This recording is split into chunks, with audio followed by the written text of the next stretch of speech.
Kapin 300 ka magbanay ang apektado sa pagbaha sa Datupiyang Maguindanao del Sur gumikan sa kusog nga ulan. Samtang pipila sab ka lugar sa North Cotabato ug Zamboanga City ang gibaha. Ani ang report.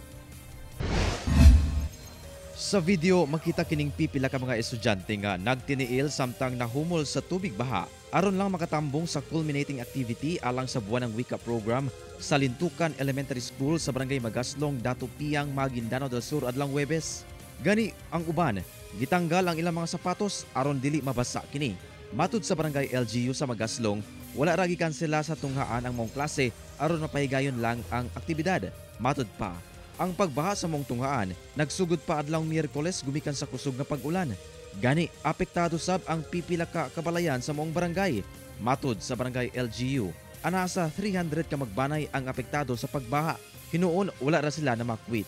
Diskarte matud pa nila ang magbutang og kahoy sa taas nga bahin sa ilang balay aron dunay mapatungan og gamit ug matulugan. Dawdagat na sab ang pipila ka lugar sa Barangay Reyna Regente sa maong lungsod gumikan sa pagbaha. Dunay kabalayan ang gilunupan samtang makita sab kini mga kabataan nga naligo sa maong tubig baha. Matud sa uploader nga si Dato Shayan, nalagip daw sa nabaan ang ilang masjid o mosque busa naapektuhan sab ang ilang prayer activity. Samtang sa makilala North Cotabato, palisuray sab sa paglabang kining pipila ka motorista human gibaha ang spillway sa Barangay Santa Fe. Gumikan sa kusog nga ulan adlawng Miyerkules. Apan bisan niini, mipugos gihapon og labang ang mga motorista.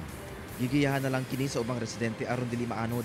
Samtang sa Zamboanga City, doon nagyapoy kabalayan ang lubog pagyapon sa baha sa manining panimalay sa Purok 9 Santikan, Tugbungan kung asang tubig misulod sa ilang balay. Matod sa uploader, magtulo ka adlaw na kunong baha sa ilang lugar. Apan wala pa mihubas gumikan sa mga nasinating pag-ulan.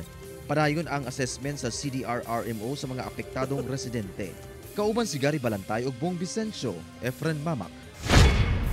1 Mindanao.